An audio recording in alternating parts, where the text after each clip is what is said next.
One of the application for the op-amp in the negative feedback for the inverting configuration, it is called the weighted summing circuit. So how this does work is there are three inputs. Oh, actually, so there's input 1, and then there's input 2, and then there's you can have many inputs, 2 inputs, 3 inputs, 4 inputs. You can have many inputs all the way until n number of inputs. And what this do is you have a input resistor 1, and then you have an input resistor 2, then so on and so forth until input resistor n number of inputs. And then you find the common node here. And then what you do is you hold this as V minus for an op-amp. Now this is going to be your negative feedback and inverting configuration op-amp. So you will involve this feedback. Negative feedback is going to the inverting terminal, and just call RF for feedback. So we're going to do this KVL, KCL to find out what is the relationship, how to get V out in relation to V in, like VN1, VN2, so on and so forth. So what we can do is we can do basically we can call this current here called I1, and we can call this I2 and all the way into IN, and then we call this current here, we just call this the summation current, we call that I. So this is V minus node, this is the V minus node. So what we can look at the summation of currents into the V minus node. So in that case, in that case, you can see I1 is going into the V minus node, so it has a minus sign. Likewise, I2 is going in, so it has a minus sign, and IN is going in, so it has a minus sign. But I is going out, so it has a positive sign.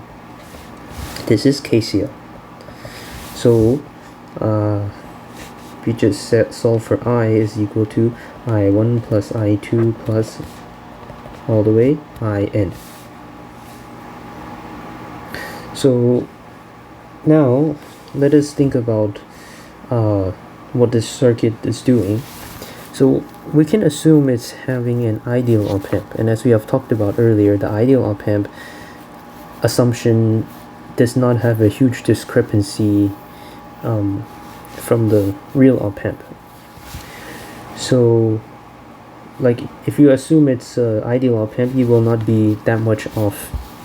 So the ideal op-amp would say that there would be a short circuit across the input terminals of the op-amp. So if V plus is grounded, then V minus is due to virtual short circuit, it is also being grounded. So we can say V minus is equal to V plus is equal to 0 due to short circuit assumption. So the current I1 is characterized by this voltage minus this voltage divided by this resistance. So we just say negative I1. Okay, so it's just V in 1. Let's do this here. So I is equal to I1. So V in 1 minus V minus divided by R1 plus I2. So same thing, V in 2 minus V minus divided by R2 plus so on and so forth until V in N minus V minus divided by Rn. So Now, due to short circuit approximation, we can assume this V minus is 0.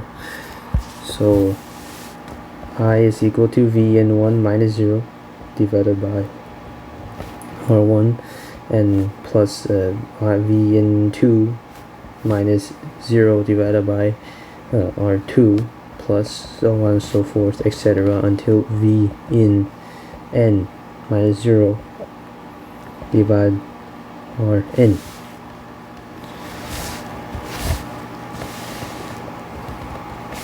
So we save this as equation 1. Another aspect of the ideal op-amp assumption is that the current that go into the op-amp is 0. So there's no current that goes into this op-amp on the input terminal. So then we can say that this current here is also I. So doing that, we can do KVL this time. KVL in this direction. So V out is equal to V minus plus the voltage drop across this resistor is I times RF.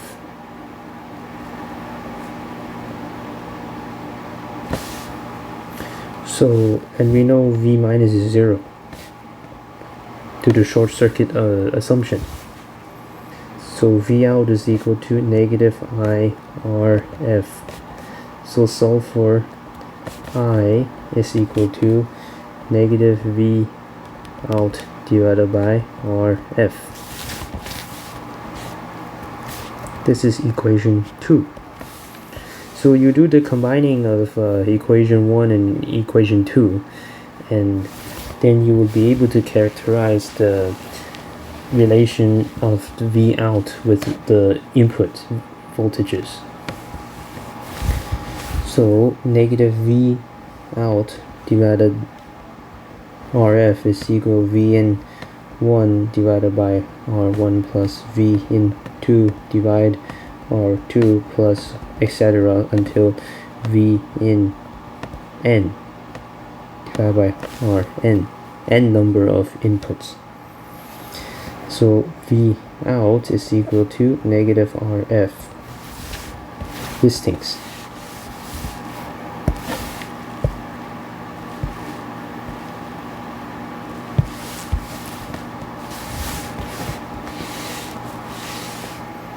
So again, the name of this is called weighted summer circuit. And intuitively you can see it's just the summation of current. So that's I1, I2 all the way into In, right? So it's I1, I2 all the way to In. Now, a subset of this is called, I guess you can call it the advanced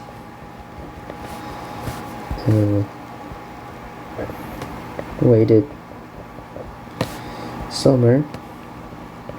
And basically there are some people who they are interested in being able to do addition and the subtraction. So how we can do this is we do a cascade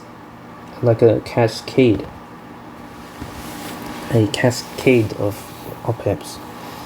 So with the first stage being the addition and the second stage being the subtraction. So what I mean by that is we make a circuit that looks like this. Input number 1 and input number 2. And you can have as many inputs as you want, but I'm just going to do in this circuit a total of 4 inputs.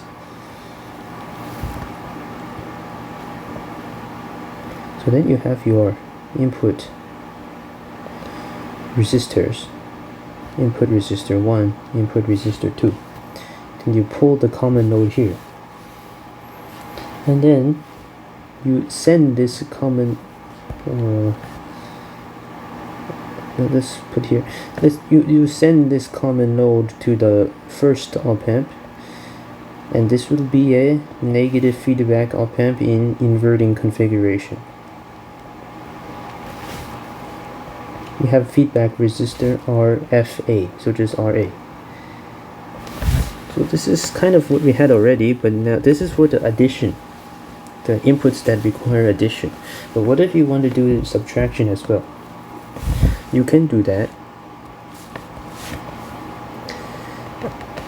You need a buffer resistor. This called it RB. And you can have your 2 more inputs, or you can have as many inputs as you like, but I'm just going to do VN3 and VN4. And then you have input resistor 3, and then you have input resistor 4. Then you pull the node here. Then you send this to your second op-amp.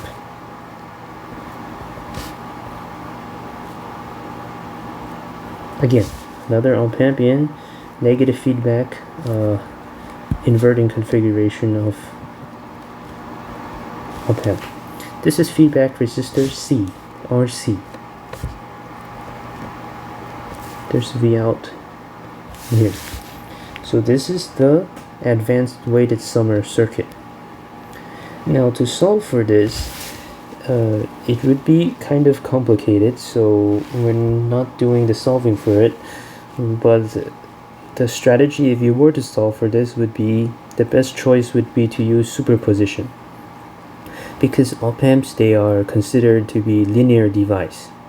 They behave linearly, so then they have homogeneity and they have superposition. So what you can do is you can do superposition. You set all the inputs to 0 except for one of them, and then you measure the output, and then you repeat this for all other inputs, and then the summation of all the component outputs would be the total output. But that will take a long time and is very complicated, so we're just going to just give the answer right away. And so for the advanced weighted summer, we can say V out is equal to Vn1 multiply RA divided by R1 times RC over RB plus V in 2, which is RA divided by R2 multiplied by RC divided by RB minus V in 3 RC divided by R3 minus V in 4 multiply RC divided by R4. So this is the result. So the first cascade, the first set of inputs on the first op-amp, it is for addition. But the inputs that are going to the second, they are for subtraction.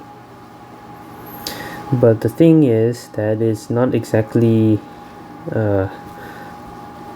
as straightforward as you would be assuming, because the addition stage, the first stage, which is addition, it is getting normalized, of course, by this RB and RC over RB multiplication there. But the thing is, for the subtraction, it doesn't really have the weighted normalization for using this RA. There's no RA being involved. So That is one key difference, but yes, this circuit is capable of doing addition and subtraction.